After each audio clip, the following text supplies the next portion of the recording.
Paige McLaughlin. I am with now Real Broker, and I've been a realtor for 22 years. The way that I serve my clients is truly Ritz-Carlton service. Having been a concierge at the Ritz-Carlton in the past, that's really how I've approached my business for 22 years. Wonderful. How did you get into real estate? You know what's funny is I grew up on Long Island, and in the area where I grew up on Long Island, there was a community of new construction. And so there was a model home in this community called Port Jefferson. And I would go to that model home on a fairly regular basis because it was around the corner from my parents' house.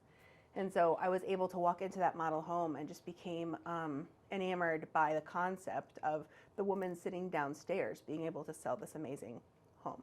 So it's always been a thing kind of in the back of my mind. And it wasn't until I was in retail that I was flipping through a magazine on a slow day looking at, I thought, man, I need to do this. And so that was a long time ago, and I did it, and here we are. Yeah. How did you do it? You you went and got your real estate license. Did you have a mentor? I did. So I did get my real estate license. I did it in a fairly intense 2-week program where it was early to late, lots of training and study groups. Studying and study groups. And we all ultimately took and passed the test. And then at that point, I affiliated with a brokerage that really was very traditional. And so I'm really grateful for that from the time that I started. Very traditional in that I had a mentor out of the gate, and it was kind of a one-on-one situation. And she was appropriately hands-off because I needed the autonomy at that point. So she was wonderful. So yeah, I did have a mentor, and she's somebody that while she's out of the business at this point, she's really somebody that I still just, I hold in high regard. Sure. As getting me started. And stay in touch with her. Yeah. Through people. Yeah. That's awesome. Yeah. What challenges are you facing these days in the real estate market, and how are you overcoming those challenges? I think right now in real estate, because I've been in so long, I feel like it's all cyclical, of course, right? So I think I face the challenges a little bit differently than somebody who hasn't been in quite as long. There's been a lot of Chicken Little sky is falling with the rates rising. And really, I think for the bulk of the time that I've been in business, rates have been fairly low.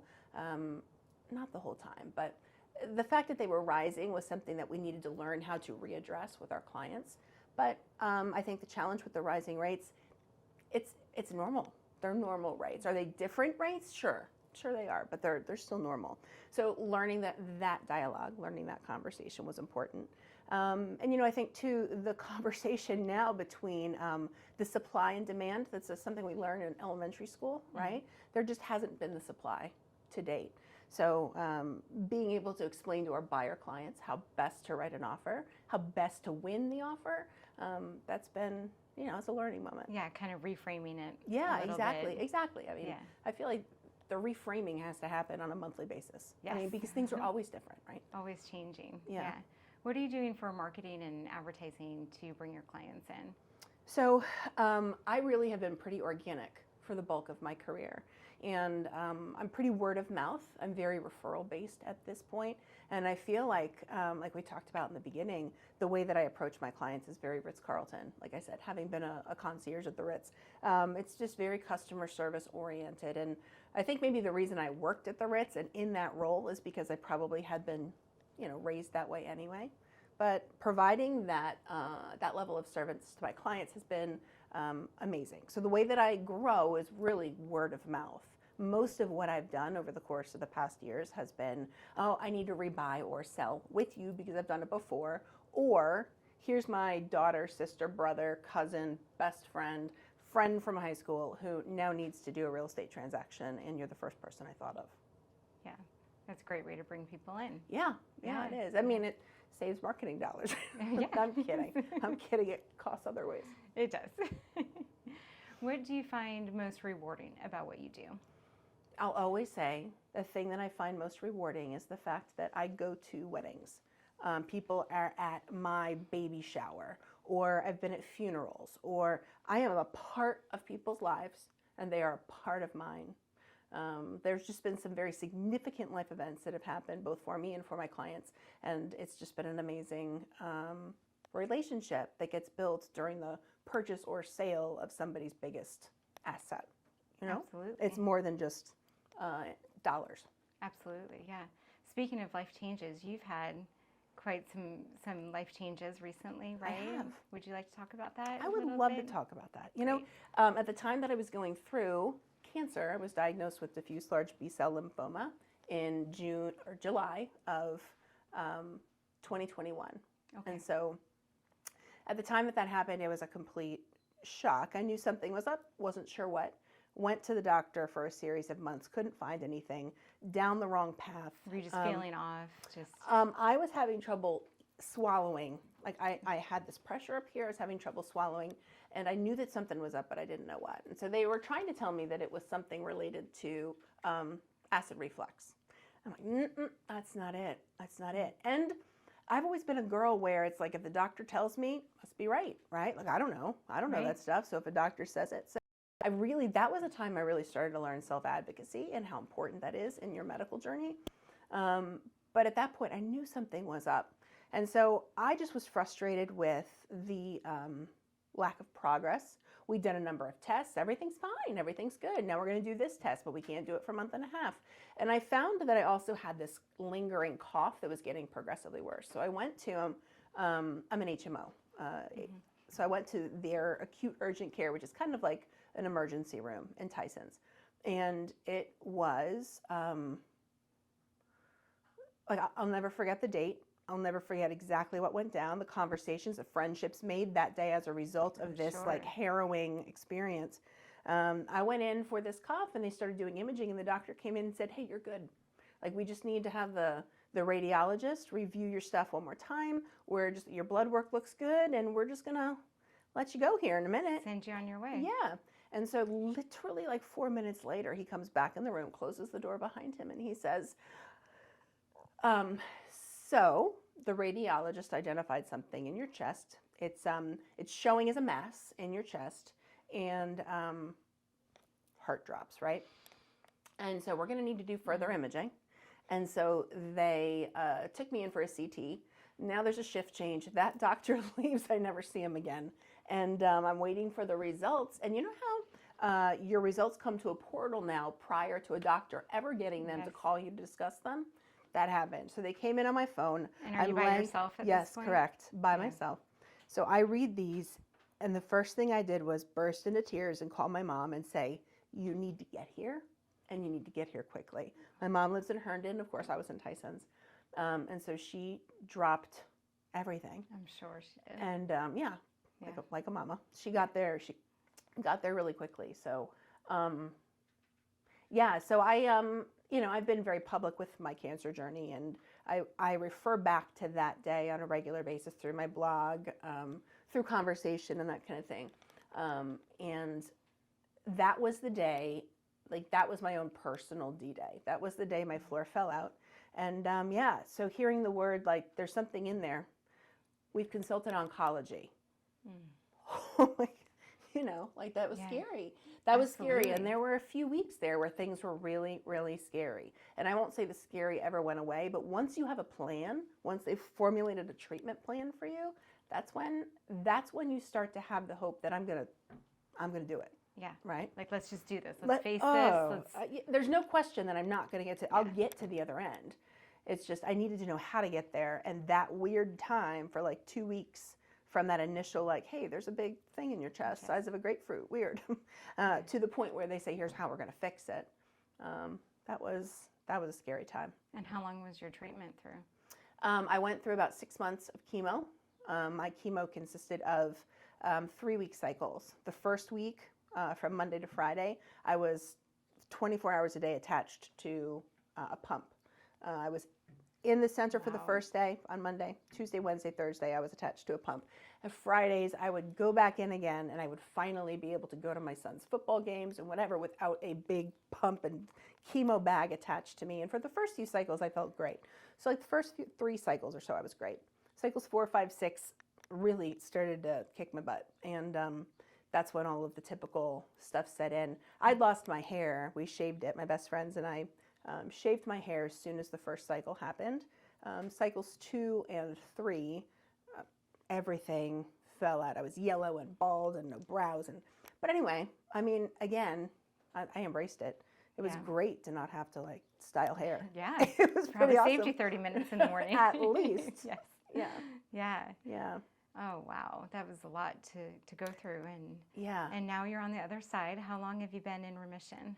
So it depends on who you ask and when you ask them. Okay. Because it's been like, but maybe, And I mean, there's been a lot of ancillary stuff too. So after all of the 6 months of chemo I went through, 17 consecutive sessions of radiation, which, the radiation just kind of came right down into where that tumor was. We knew that it was probably dead. We didn't know for sure.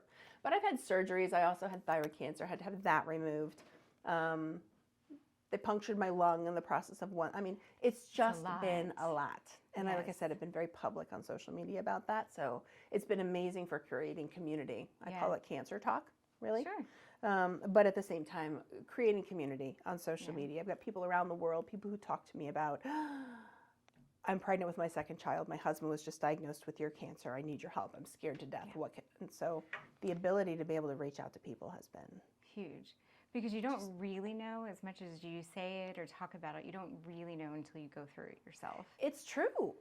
In so many different capacities, truly. Yeah. I think so they're probably grateful to have you as a resource to guide them through and say, hey, I've been there, I've done this. Yeah, and with a very largely positive outlook, even when things are not positive, without a artificial spin on things. I think I probably just keep my head in a place where it naturally lands, in a place where things are just generally very positive.